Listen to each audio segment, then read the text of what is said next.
Hi hello ಎಲ್ರಿಗೂ ನಮಸ್ಕಾರ. Welcome to my channel. ಇವತ್ತೊಂದು ಈಸಿ ಆ್ಯಂಡ್ ಸಿಂಪಲ್ ರೆಸಿಪಿ ಮಾಡೋಣ. ಸೇಮ್ ರೆಸ್ಟೋರೆಂಟಲ್ಲಿ ತಿಂದು ಹಾಗೆ ಇರುತ್ತೆ. ನೀವು ಕೂಡ ಮನೇಲಿ ಟ್ರೈ ಮಾಡಿ. ಇದು ಚಪಾತಿಗೆ, ದೋಸೆಗೆ ಅಥವಾ ರೊಟ್ಟಿಗೆ ಯಾವುದಕ್ಕಾದ್ರೂ ತಿನ್ಬೋದು. Easy recipe. ಬನ್ನಿ ಹೇಗೆ ಮಾಡೋದು ಅಂತ ನೋಡೋಣ. ಮೊದಲಿಗೆ ಒಂದು ಪ್ಯಾನ್ಗೆ ಎಣ್ಣೆ ಹಾಕ್ಕೊಳ್ಳಿ. ಪನ್ನೀರ್ನೆಲ್ಲ ಕ್ಯೂಬ್ಸ್ ಅಥವಾ ಟ್ರಯಾಂಗಲ್ ಶೇಪಲ್ಲಿ ಕಟ್ ಮಾಡ್ಕೊಳ್ಳಿ. ಕಟ್ ಮಾಡಿಕೊಂಡು ಅದನ್ನು ಲೈಟಾಗಿ ಫ್ರೈ ಮಾಡಿ. ಅದೊಂದು ಸ್ವಲ್ಪ ಗೋಲ್ಡಿಶ್ ಬ್ರೌನ್ ಆಗೋವರೆಗೂ. ತುಂಬ ಹೊತ್ತು ಪನ್ನೀರನ್ನ ಫ್ರೈ ಮಾಡೋದು ಬೇಡ. ಫ್ರೈ ಮಾಡಿದ್ರೆ ಜಾಸ್ತಿ ಹಾರ್ಡ್ ಆಗುತ್ತೆ. ಸೊ ಲೈಟಾಗಿ ಫ್ರೈ ಮಾಡ್ಕೊಳ್ಳಿ. ಈಗ ಅದೇ ಬಾಣಲಿಗೆ ಸಣ್ಣಗೆ ಹೆಚ್ಚಿಟ್ಕೊಂಡಿರೋ ಮೆಂತ್ಯ ಸೊಪ್ಪು ಹಾಕೋತಾ ಇದ್ದೀವಿ. ನಾವು ಸುಮಾರು ಇಲ್ಲೊಂದು 2 ಕಂತೆ ಅಷ್ಟು ತೊಗೊಂಡಿದ್ದೀವಿ ಮೆಂತ್ಯ ಸೊಪ್ಪನ್ನ.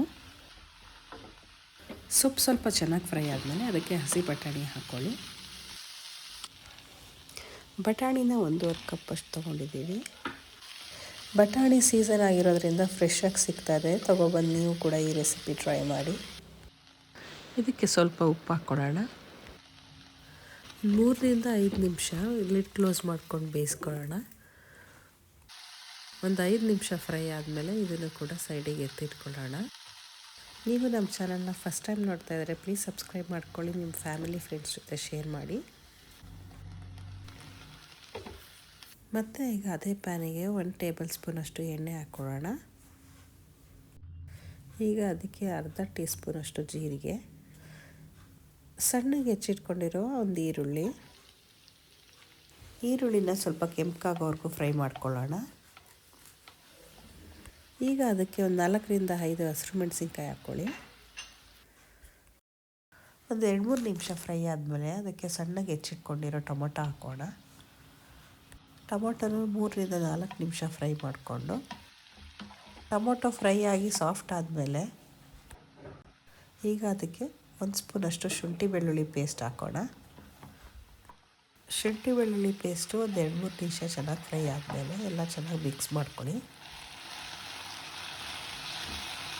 ಈಗ ಅದಕ್ಕೆ ರುಚಿಗೆ ತಕ್ಕಷ್ಟು ಉಪ್ಪು, ಒಂದು ಅರ್ಧ ಟೀ ಸ್ಪೂನಷ್ಟು ಅರಿಶಿನ ಪುಡಿ,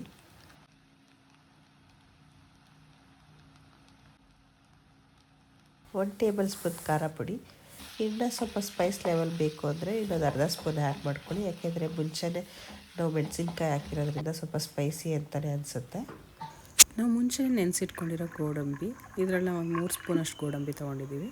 ಅದಕ್ಕೆ 1 ಸ್ಪೂನು ಬಿಳಿ ಎಳ್ಳು ತೊಗೊಂಡಿದ್ದೀವಿ. ಇದಕ್ಕೆ ಸ್ವಲ್ಪ ನೀರು ಸೇರಿಸಿ ನೆನೆಯೋಕ್ಕೆ ಎತ್ತಿಟ್ಕೊಳ್ಳಿ. ಗೋಡಂಬಿ ಮತ್ತು ಎಳ್ಳು ಚೆನ್ನಾಗಿ ನೆಂದಮೇಲೆ ಸ್ವಲ್ಪ ನೀರು ಸೇರಿಸ್ಕೊಂಡು ರುಬ್ಕೊಳ್ಳೋಣ. ಟೊಮೊಟೊ ಎಲ್ಲ ಚೆನ್ನಾಗಿ ಫ್ರೈ ಆದಮೇಲೆ ಈಗ ರುಬ್ಬಿಟ್ಕೊಂಡಿರೋ ಗೋಡಂಬಿ ಮತ್ತು ಎಳ್ಳನ್ನು ಸೇರಿಸ್ಕೊಳ್ಳೋಣ. ಇದು ಕಮ್ಮಿ ಉರಿಲಿ ಇಟ್ಕೊಂಡು ನಿಧಾನಕ್ಕೆ ತಿರುಗಿಸ್ತಾ ಬನ್ನಿ. ಇದು ತಳ ಹಿಡ್ದಂಗೆ ಆಗುತ್ತೆ, ಹಾಗಾಗಿ ತಿರುಗಿಸ್ತಾನೆ ಇರಬೇಕು. ಕ್ಯಾಶ್ಯೂ ಪೇಸ್ಟ್ ಹಾಕಿರೋದ್ರಿಂದ ಬೇಗ ತಳ ಹಿಡ್ದಂಗೆ ಆಗುತ್ತೆ, ಹಾಗಾಗಿ ತಿರುಗಿಸ್ತಾನೆ ಇರಬೇಕು.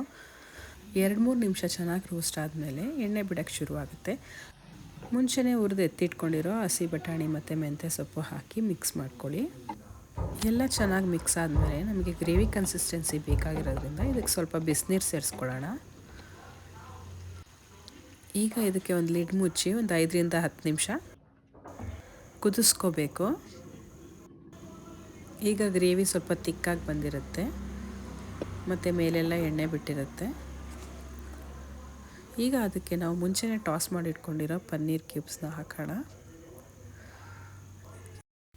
ಈಗ ಬಿಸಿ ಬಿಸಿ ಗ್ರೇವಿ ರೆಡಿಯಾಗಿದೆ. ರೆಸ್ಟೋರೆಂಟಲ್ಲಿ ಸಿಗೋ ಥರನೇ ಟೇಸ್ಟ್ ತುಂಬ ಚೆನ್ನಾಗಿ ಬಂದಿದೆ. ಬಿಸಿ ಬಿಸಿ ಚಪಾತಿ ಜೊತೆ ಗ್ರೇವಿ ಹಾಕ್ಕೊಂಡು ತಿಂತಿದ್ರೆ ತುಂಬ ಚೆನ್ನಾಗಿರುತ್ತೆ. ನೀವು ಕೂಡ ಟ್ರೈ ಮಾಡಿ. ಪನ್ನೀರಂತೂ ತುಂಬಾ ಸಾಫ್ಟಾಗಿ ಉಪ್ಪು ಖಾರ ಎಲ್ಲ ಚೆನ್ನಾಗಿ ಹಿಡಿದಿತ್ತು. ಇನ್ನೂ ಈ ಥರ ರೆಸಿಪೀಸ್ಗೆ ನಮ್ಮ ಚಾನಲ್ನ ಸಬ್ಸ್ಕ್ರೈಬ್ ಮಾಡ್ಕೊಳ್ಳಿ. Thank you for watching.